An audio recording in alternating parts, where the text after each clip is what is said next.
it was just felt like it was time. I mean, God, 4 movies, all he does is talk, and you never see him with a girl. It was just kind of, it felt like, let's throw him a bone, for heaven's sakes. The idea behind calling the movie Jay and Silent Bob Strike Back was kind of twofold. Of course, obviously, it's a little Star Wars homage to the Star Wars movie that I like the most, The Empire Strikes Back. But number 2, it's kind of self-explanatory for what happens in the movie. Jay and Silent Bob find out that there's a Jay and Silent Bob movie being made, and so they go to strike back at the studio to stop it from being made. People magazine reviewed Clerks and said about Jason Mewes, you want to find the rock he crawled out from under and make sure there are no others like him under it. And he asked me, he's like, is that good? And I was like, it reads well to me. It seems like praise.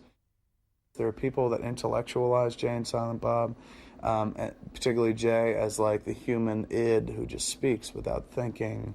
It lacks a moral barometer, therefore his incredibly somewhat misogynistic statements don't come from a place of malice, but a place of a lack of understanding of what is acceptable and not acceptable in society. So I'm kind of affectionate about the character, and glad to have played it.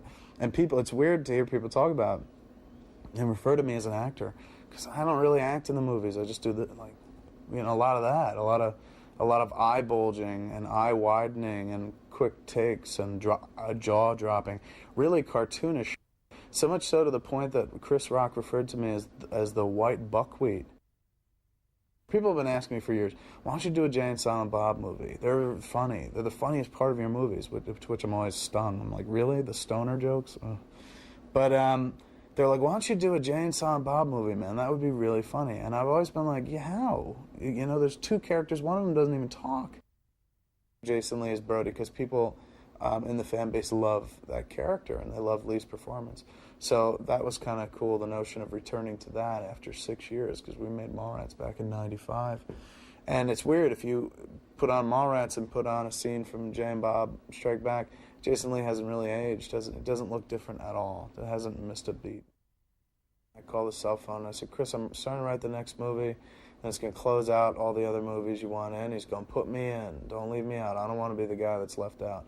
And that's how we got a lot of the cast. A lot of people were like, heard who was coming back and didn't want to be perceived as like the non-favorites or the people who weren't asked to come back.